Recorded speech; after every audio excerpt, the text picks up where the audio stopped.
So today we are going to see the graphical representation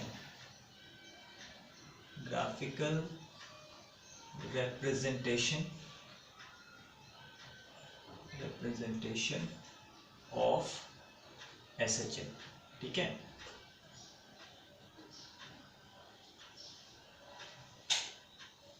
So what does that mean?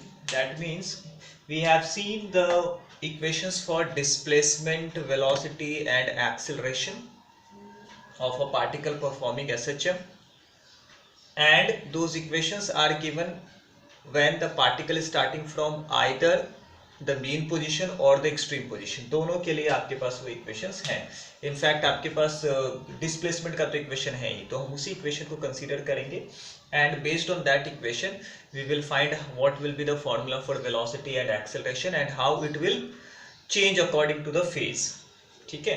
and then उसको हम लोग graph के form में represent करने की कोशिश करेंगे, because we know that the equation for acceleration is either sinusoidal और इट कैन बी कोसाइनसॉइडल. मतलब वो या तो साइन फंक्शन होता है या कोसाइन फंक्शन होता है. तो साइन और कोसाइन जो है वो फेज के ऊपर डिपेंड करता है, फेज एंगल के ऊपर डिपेंड करता है. तो हम उस पूरे मैकेनिज्म को, उस इक्वेशन को जो है सो ग्राफ के फॉर्म में रिप्रेजेंट कर सकते हैं.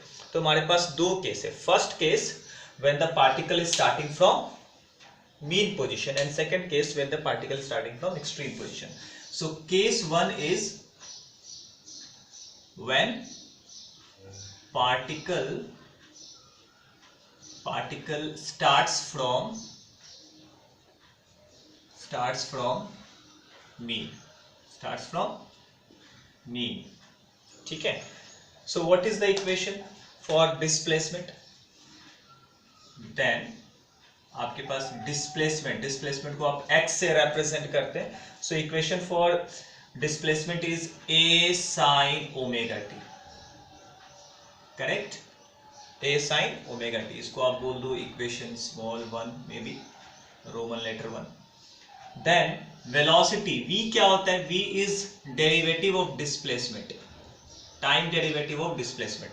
तो x का डेरिवेटिव जब आप इसको डेरिवेट करेंगे तो डिफरेंशिएशन कैसे करते हैं आपने 11th स्टैंडर्ड में पढ़ा है, अभी भी शायद सीख रहे होंगे. ये कांस्टेंट का डेरिवेशन नहीं होता है, वो कांस्टेंट बाहर हो जाता है. साइन का डेरिवेटिव कॉस होता है, तो इस साइन ओमेगा टी का डेरिवेटिव कॉस ओमेगा टी होना चाहिए. चूंकि आप टी से डेरिवेट कर रहे हो तो यहाँ पे सिर्फ टी नहीं है, ओमेगा भी है, तो ओमेगा भी ए के साथ बाहर निकल जाता है. तो ये हो जाएगा ए omega cos omega t. If in case anybody did not understand, then what I mean I tell you. Derivative मैं आपको बता देता हूं कि अगर आपके पास सिर्फ sin t होता, sin t, उसको आप t से डेरिवेट करते तो आप इसको लिखते cos t. बट रूल क्या बोलता है कि अगर आपके पास जिस भी वेरिएबल से आप डेरिवेट कर रहे हो उस वेरिएबल के साथ अगर कोई चीज यहाँ पे मल्टीप्लिकेशन में हो, मान लो अगर आपके पास ऐसा रहे साइन 80 रहे, क्या साइन के साथ t नहीं रह के बल्कि 80 रहे, एक कांस्टेंट आ जाता है, तो आप क्या करते हो? डेरिवेटिव करते समय उस कांस्टेंट को बाहर लिखते हो. तो ये हो जाएगा a cos, साइन का डेरिवेटिव cos होता है और यहाँ 80 है तो आप 80 लिख दीजिए. ठीक है. So this is the rule you have learned in your क्या बोलते हैं 11th स्टैंडर्ड ऑल्सो. ठीक है. Alright. So using this rule I have done this. Now acceleration, accordingly acceleration क्या हो जाएगा? ओके, वन मोर थिंग, यहाँ पे हम लोग स्मॉल ए नहीं लिख के कैपिटल ए लिखेंगे क्योंकि हमको एम्पलीट्यूड दिखाना है स्मॉल ए एक्सेलरेशन के लिए.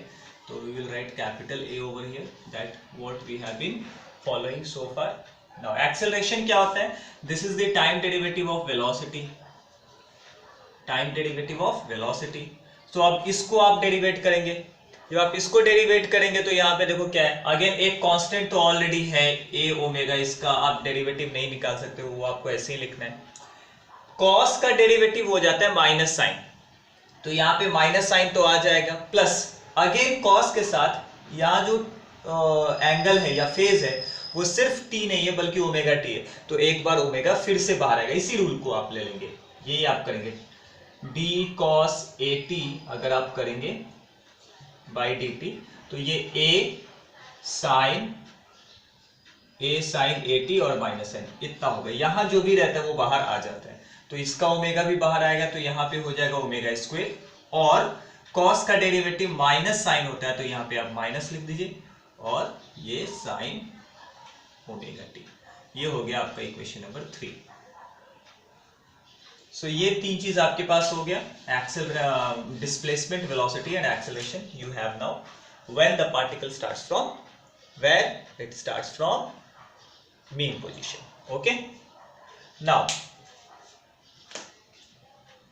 all the quantities you see are either sine or cosine. Sine और cosine है, मतलब they are a periodic function, they are periodic function. Sine और cosine जो function होता है वो क्या है, cos ओमेगा टी, जो भी उसका फेज एंगल है उसके साथ वो चेंज होते रहेगा। You take the different values of time, it will change. You take the different values of omega T, it will change. तो हम एक टेबल बनाते हैं कि how it will change with different T values, T के different values के साथ कैसे कैसे वो चेंज होगा, वो अपने को एक टेबल यहाँ पे ड्रॉ करना पड़ेगा। So maybe I can draw the table downstairs. So today's class is more of the drawing thing.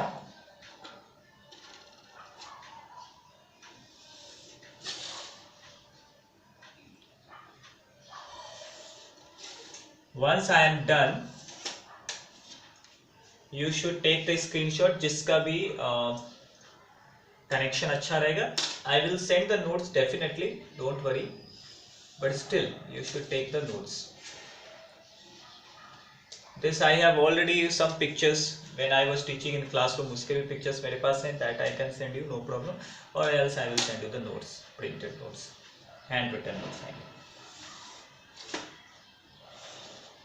The problem with us is we have a small board, but nevertheless we will try to accommodate things in the small space only, no problem. Just let me know if the board is visible and I am audible properly.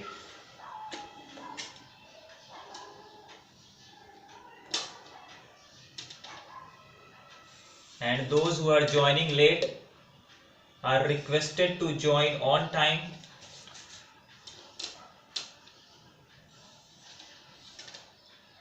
Else the problem is I have to get them in the meeting room and I get deviated while teaching. So please be on time. I generally start my lecture 5 minutes late because I know people keep joining later. So you should be taking liberty only up to 5 minutes, not more than that, please. Henceforth, please remember this.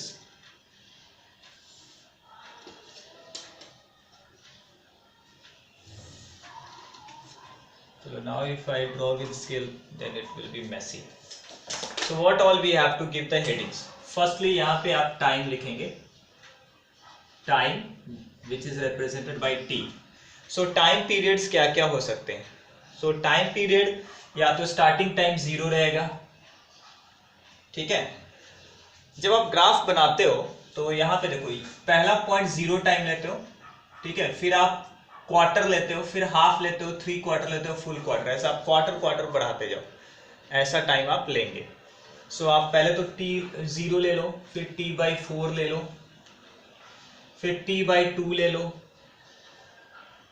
ठीक है, फिर आप एक quarter और बढ़ा दो, मतलब आप 1 क्वार्टर का टाइम बढ़ाते जाओ, फिर आप t ले लो, फिर एक और क्वार्टर बढ़ा दो तो 5t/4 हो जाएगा, करेक्ट। ऐसे आप बढ़ाते जाएंगे, इतना काफी है अपने लिए, ठीक है।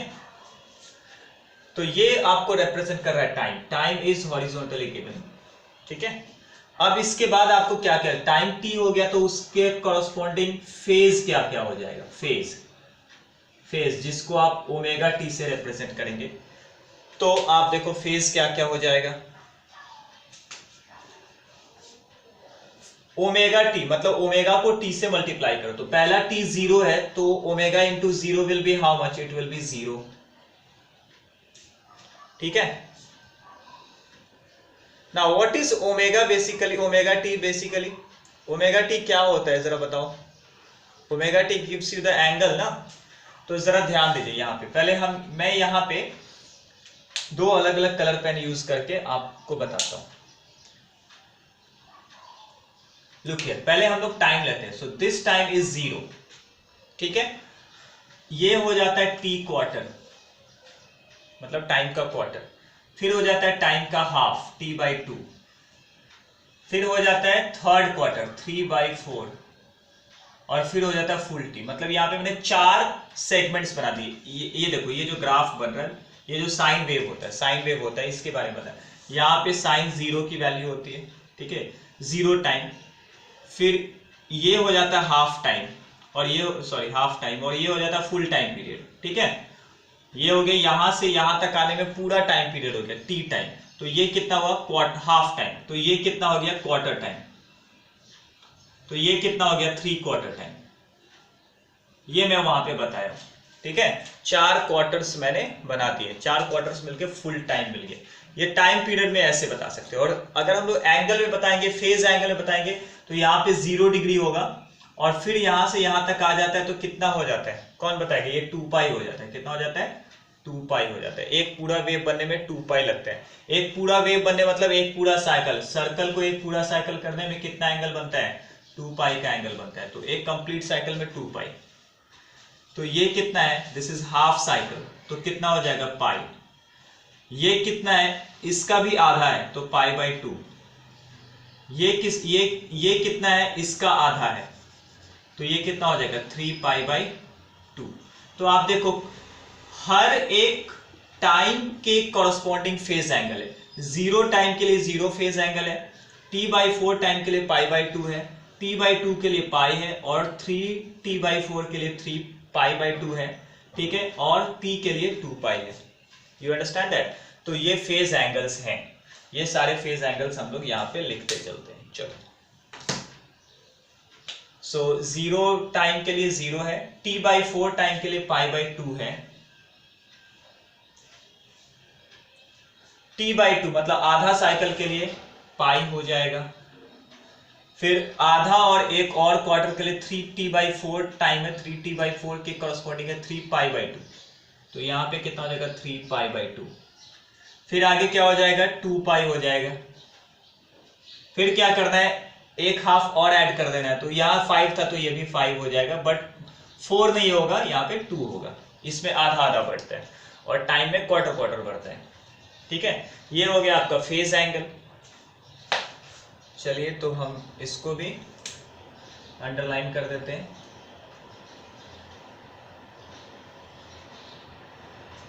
ऑलराइट, नाउ फेज एंगल हो जाने के बाद अब आपके पास ये 3 क्वांटिटीज बचे, acceleration, velocity, displacement, velocity and acceleration. तो उसकी वैल्यूज क्या क्या हो जाएगी, तो कॉरस्पॉन्डिंग x की वैल्यू क्या होगी, कॉरस्पॉन्डिंग v की वैल्यू क्या होगी, और कॉरस्पॉन्डिंग एक्सेलरेशन की वैल्यू क्या होगी, ये अपने को देखना है।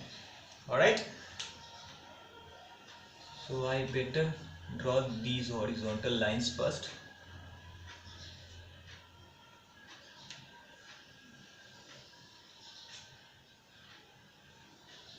That's it. Alright, so keep substituting the values. चलिए,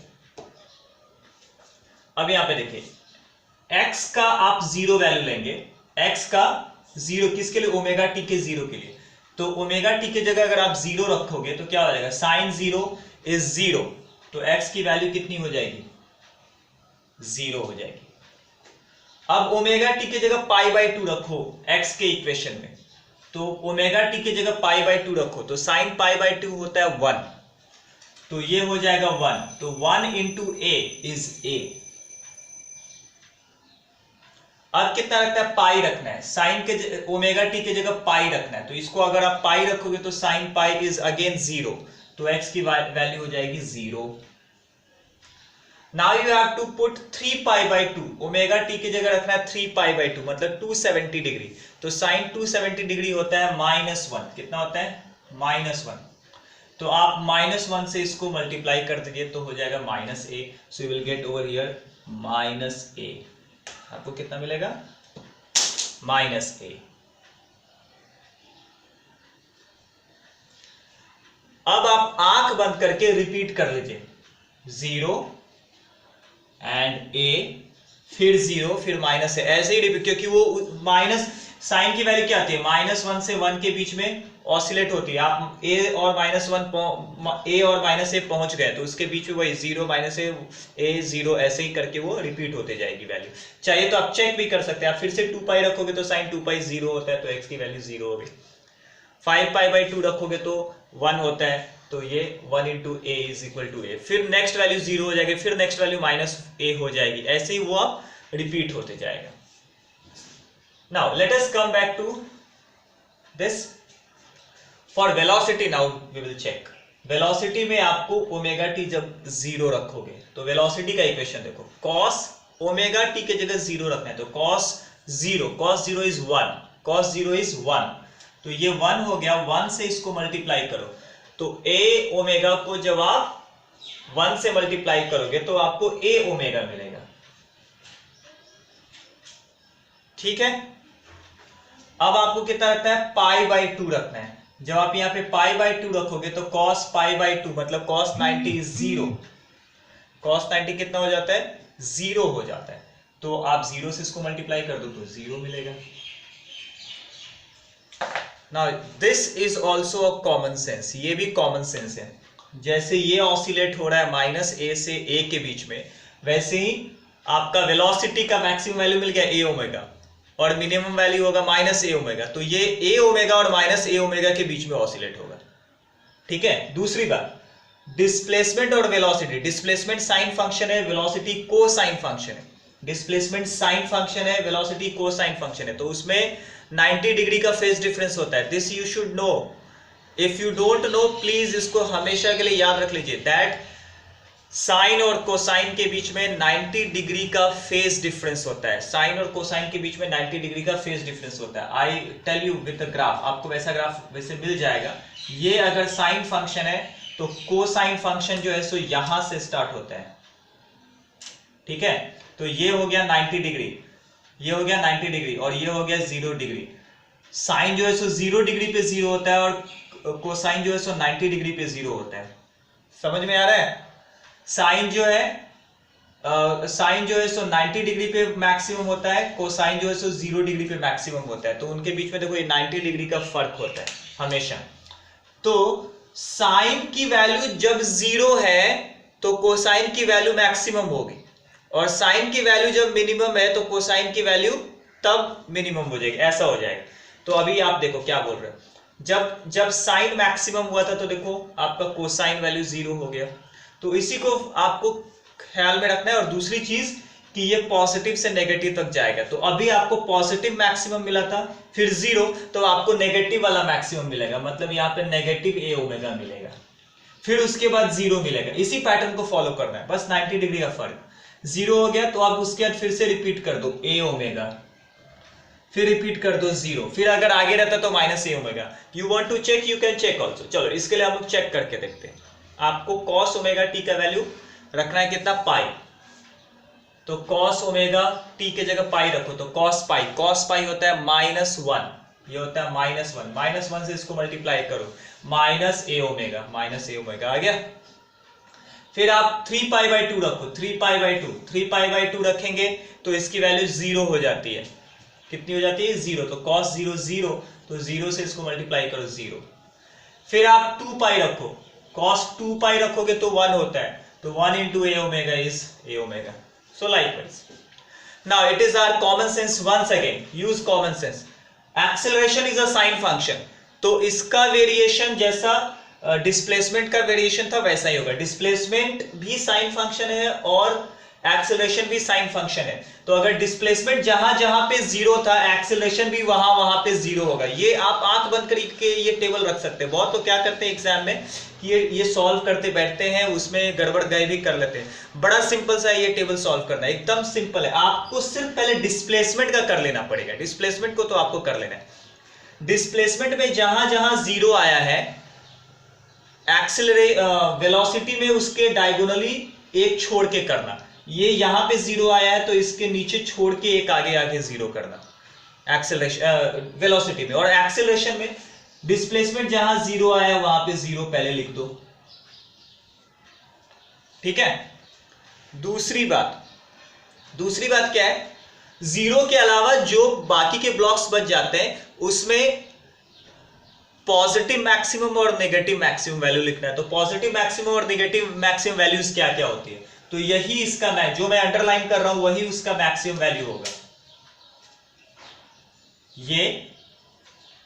ये और ये, मतलब डिस्प्लेसमेंट के लिए मैक्सिमम वैल्यू ए हो सकता है, माइनस ए हो सकता है। तो डिस्प्लेसमेंट के लिए पहले ए होगा, फिर माइनस ए होगा, फिर ए होगा, फिर माइनस ए होगा, ठीक है। अब वेलोसिटी के लिए मैक्सिमम वैल्यू ए ओमेगा हो सकता है और नेगेटिव मैक्सिमम माइनस ए ओमेगा। तो ए ओमेगा जो खाना बच गया, जो ब्लॉक्स बच गए, ए ओमेगा माइनस ए ओमेगा फिर माइनस ए ओमेगा। अब एक्सेलरेशन में माइनस ए ओमेगा मैक्सिमम है, पहले वो माइनस ए ओमेगा से स्टार्ट होता है, तो आप माइनस ए ओमेगा स्क्वायर से स्टार्ट कर दीजिए।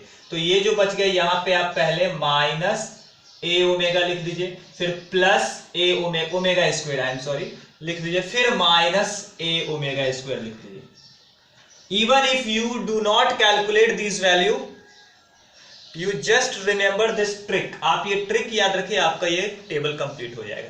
क्या बोला मैंने, आपको डिस्प्लेसमेंट का एक बार निकाल लेना पड़ेगा, ठीक है।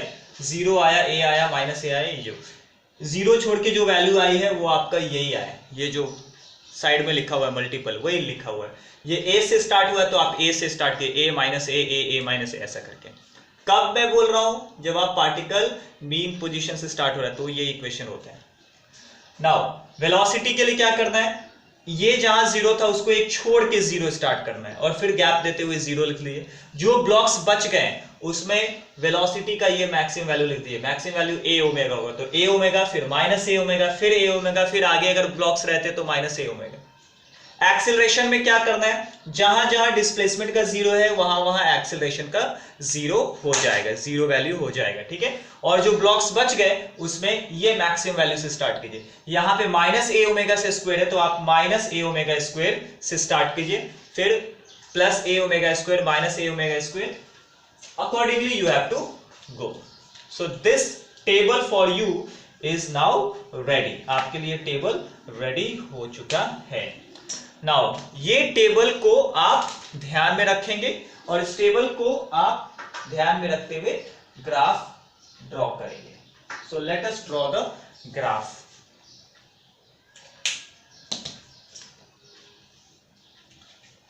Alright. So I have drawn 3 horizontal lines. I have drawn 3 horizontal lines. मैं इसको यहां पे for the time being नहीं लिखता हूं, मैं उसके नीचे।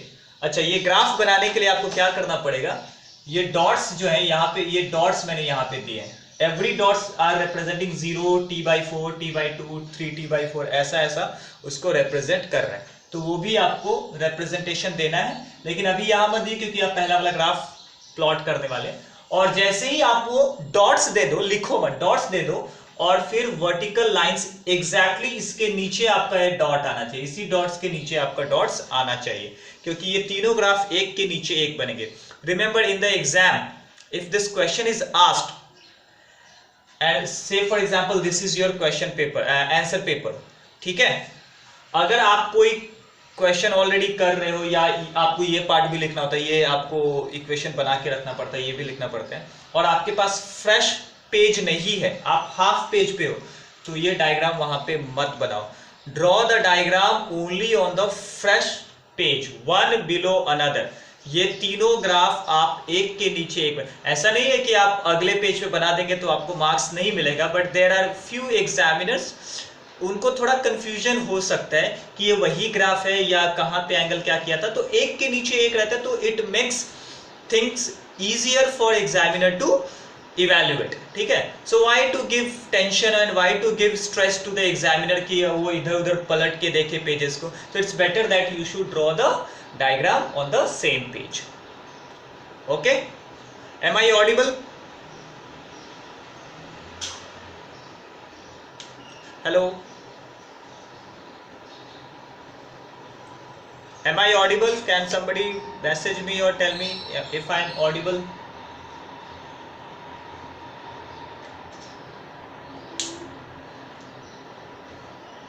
Okay, I consider I am audible. Yes sir, somebody message yes sir. Okay, all right, so first dot was first तो जीरो था तो ये आपका जीरो हो गया, सेकंड था t/4, तो मैं यहां पे लिख रहा हूं t/4, वही ऊपर के लिए भी होगा वही नीचे के लिए भी होगा। फिर आपका t/2, second dot I consider यहां पे है t/2, उसके बाद है 3t/2 समवेयर हियर। थोड़ा बहुत ये ग्राफ जो है सो शेक हो सकता है because I am drawing on a white board, I don't have a graph paper here, but I will try to make it as good as possible. Then 5t/4, मैं थोड़ा और भी बड़ा बड़ा ले सकता था, चलो कोई बात नहीं, आपको समझ में आ जाएगा। चलिए तो पहले x का लेते हैं। x जब आपका ओमेगा टी का वैल्यू 0 था या t/4 का वैल्यू 0 था बोलो, तो x की वैल्यू 0, तो ये यहां से स्टार्ट होगा, तो पहला डॉट आप यहां पे मान लीजिए, इसकी पहली वैल्यू 0 हो गई। उसके बाद π/2 पे या t/4 पे इसकी वैल्यू a है, तो t/4 ये है, यहाँ पे a है, तो आप इसको बोल दो a और उतना ही नीचे जाओ लिख दो -a, ये a हो गया और ये नीचे हो गया -a।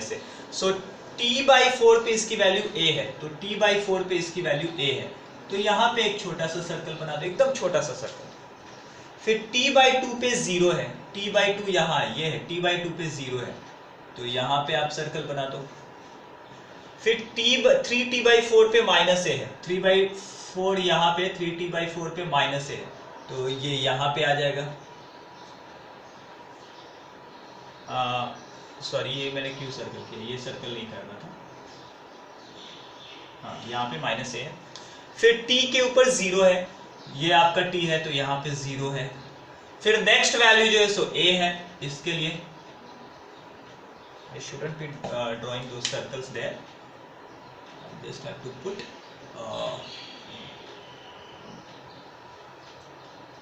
ओके, हाँ वहां पे 0 वैल्यू इसके लिए किया, करेक्ट। फिर ये यहाँ पे a है, आई होप मैं सीधा जा रहा हूँ। ओके, इतना वैल्यूज है। अब इसके बाद आप खुद से समझ सकते हो कि नेक्स्ट वैल्यूज क्या क्या हो जाएंगे।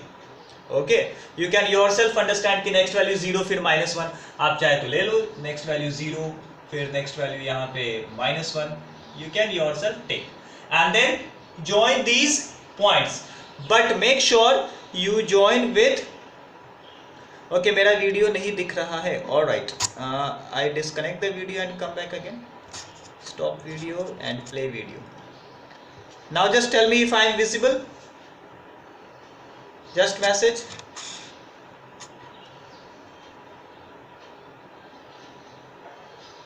सर आपका no sir, okay okay.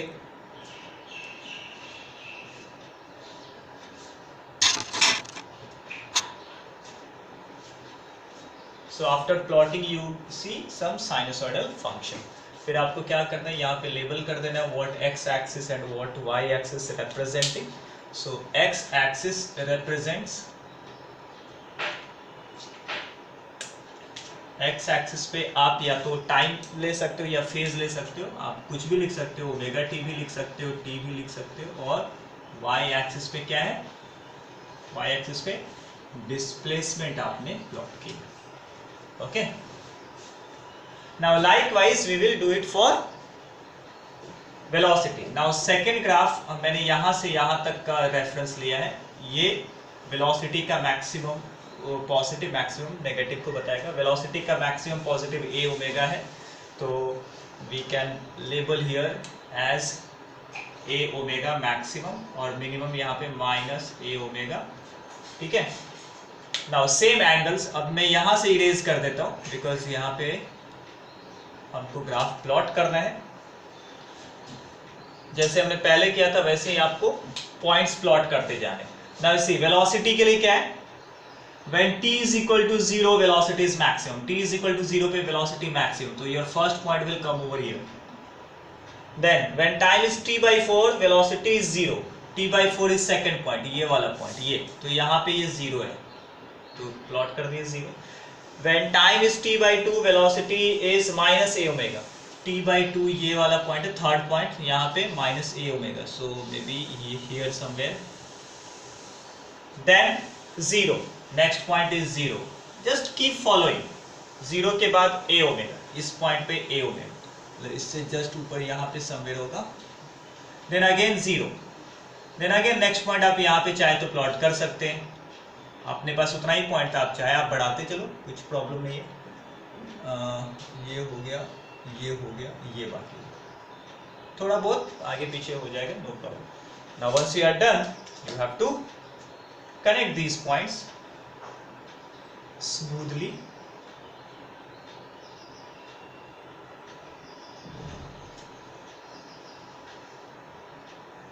So you see this is a cosine function. You know that cos function starts from maximum, not from 0. Again what you have to do is you have to label this as omega t or only t, whatever you want. Time period या phase angle बता सकते हो.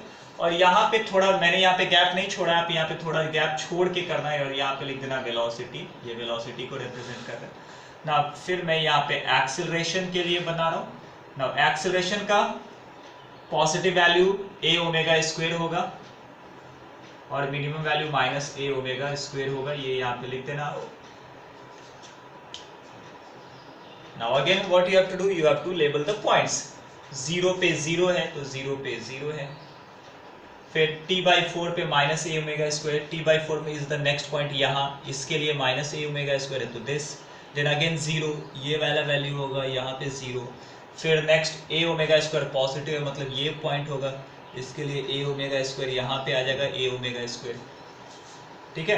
Next value फिर से 0 है तो next value ये point है, ये पॉइंट यहाँ पे 0 है. फिर next value minus a omega square है मतलब ये वाला value minus a omega square यहाँ पे. सो likewise you keep on plotting. Now what you observe, ये भी जो है वो एक साइन फंक्शन ही है, बट इस साइन फंक्शन में क्या डिफरेंस आ रहा है ऊपर वाले साइन फंक्शन से. ऊपर वाला साइन फंक्शन पहले पॉजिटिव की तरफ जा रहा है फिर नेगेटिव की तरफ जा रहा है, और ये वाला साइन फंक्शन पहले नेगेटिव की तरफ जा रहा है फिर पॉजिटिव की तरफ जा रहा है. तो ये दोनों भी साइन फंक्शन है, बट यू सी ये पहले नेगेटिव की तरफ जा रहा है. क्यों? क्योंकि यहाँ पे है already. You see acceleration is a sine function but negative sine function. मतलब जब डिस्प्लेसमेंट बढ़ेगा तो एक्सेलरेशन घटेगा और जब डिस्प्लेसमेंट घटेगा तो एक्सेलरेशन बढ़ेगा. मतलब बेसिकली क्या, वो दोनों एक दूसरे के अपोजिट होते हैं. ये हमने फर्स्ट लेक्चर में ही पढ़ लिया था. दैट फोर्स, रिस्टोरिंग फोर्स या रिस्टोरिंग एक्सेलरेशन जो है वो एक दूसरे के अपोजिट डायरेक्शन में एक्ट हो रहे होते हैं, और उसको आपने ग्राफिकली भी यहाँ पे रिप्रेजेंट कर दिया. So this was the graphical representation of SHM when the particle starts from mean position. Likewise you have to draw it for graphical representation of SHM when the particle starts from extreme position. Understand? तो extreme position के लिए आपको क्या difference आ जाएगा, ये equations change हो जाएंगे. Extreme position के लिए x का फॉर्मूला आप लिखोगे a cos ओमेगा t, फिर आप उसको डेरिवेट करोगे तो ये साइन माइनस साइन फंक्शन हो जाएगा और ये फिर से माइनस कोसाइन फंक्शन हो जाएगा. मींस x और a का कोसाइन फंक्शन होगा और वेलोसिटी का साइन फंक्शन होगा. एंड अकॉर्डिंगली ये टेबल में जो है जो वैल्यूज जहां जहां थे वहां नहीं आके वो चेंज होते जाएंगे. मतलब जहां पे ये 0 था वो आगे खिसक के 0 हो जाएगा, क्योंकि अब आपका डिस्प्लेसमेंट कोसाइन फंक्शन होगा. तो आपको पता है कोसाइन जो साइन से 90 डिग्री आगे होता है, तो ये 0 यहाँ था तो उसके आगे से वो स्टार्ट हो जाएगा. बाकी वैल्यू सेम रहेंगे. जैसे ये 0a 0 माइनस a 0a है, वो भी वही रहेगा 0a और माइनस a, ऐसा ही रहेगा. वेलोसिटी भी आपका a omega 0 minus a omega वही वैल्यूज रहेंगे, बस उनका जो बॉक्स है वो आगे खिसक जाएगा π/2 एंगल से. Did you understand that?